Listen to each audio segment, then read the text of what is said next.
I'm infatuated with her. Utterly infatuated, and it wasn't at a healthy level, far from it. I would think about her every moment she was away. I would sometimes sit on my couch and just stare at my phone waiting for her to text. I'd tell myself, don't contact her, don't. It will come off as too strong. But then I'd still find myself clicking her name on my contact list before my inner voice would continue. You don't want her to know how desperately smitten you are with her. It's unattractive. It will scare her off. No, you must wait for her to call you this time. But it was excruciating and exhausting, almost unbearable. I once heard that the ancient Greeks believed that falling madly and irrationally in love with somebody was a curse that you would wish upon your enemies. I could never understand what they meant. After all, isn't falling head over heels in love the ultimate goal nowadays? But now that it's happened to me, I have to say, the ancient Greeks were right. This is a curse. I was barely in control of myself, almost as though my infatuation with her had possessed me. The two of us were sexually active together, but still in the dating phase. We were at that make or break era of a blossoming relationship where we'd either have the talk and formally be in a relationship, or we'd start to slowly drift apart, the latter of which I don't think I'd be able to cope with. Honestly, I wouldn't be able to. Almost everything about her captivated me.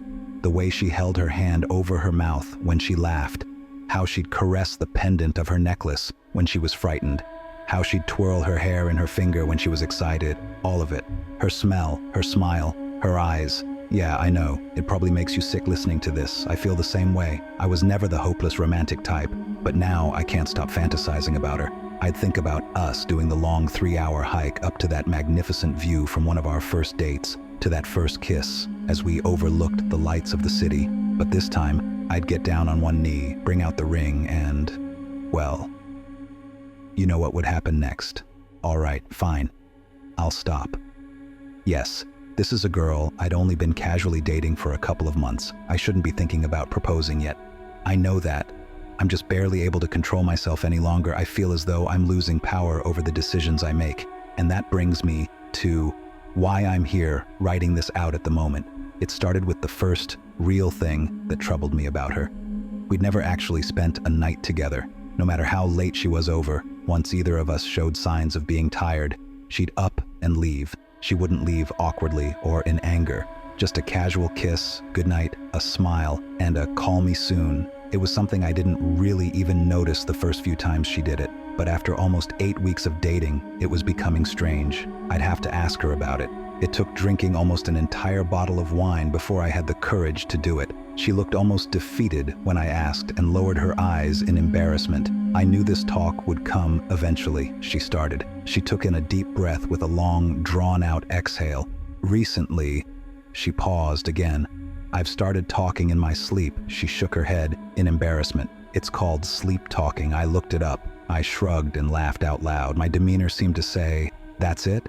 "No, Stephen, listen," she said. She wasn't laughing. "It's bad. It's completely out of control. It's not just random words or gibberish. No, it's horrible. I say horrible, disgusting things." She was starting to raise her voice, breath heavy, and tear up. I approached her and held her. I told her it couldn't be that bad. I told her to spend the night. I told her she was probably exaggerating. I was wrong. That night she stayed at my house, but she warned me of something before falling asleep.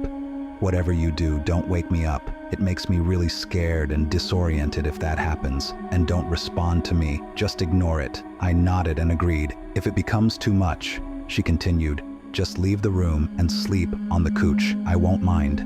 I told her not to worry about it. I told her that it wouldn't be a big deal. I told her I wouldn't leave to the couch. I'd stay beside her in the bed, but I was wrong. I couldn't even last one night.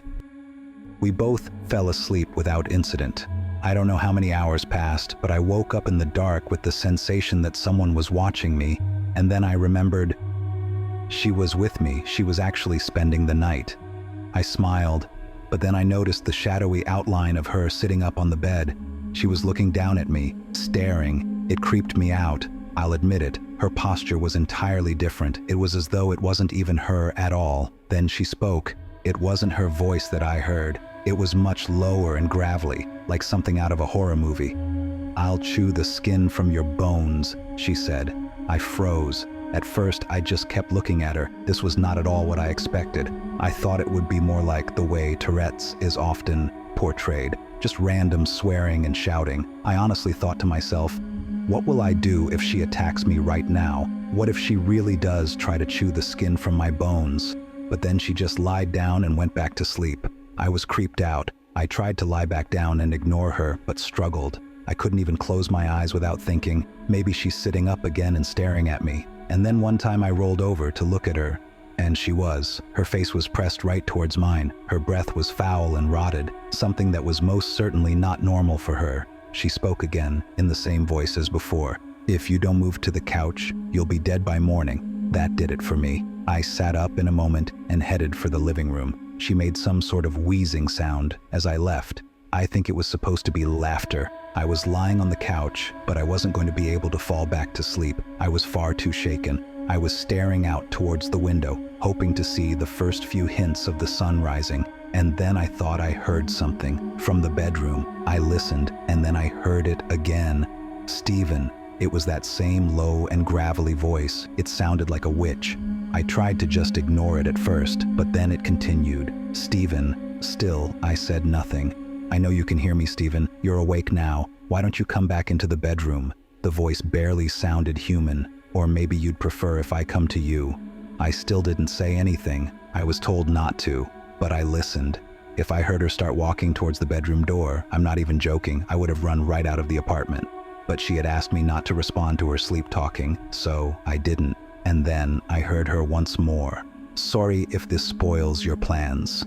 She began laughing. The two of you were supposed to walk that trail again. She started. I wasn't even remotely prepared for what she'd say next.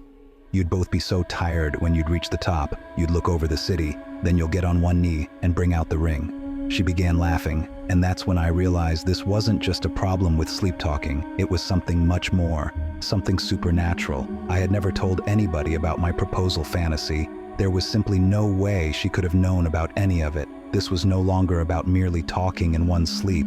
This was about possession. I can't go back into the bedroom. I have no idea what would happen if I did. Instead, I'm gonna wait it out, holding up in my living room until the sun rises. I have a couple more hours yet. I can hear her laughing occasionally in the bedroom. It's still not her voice.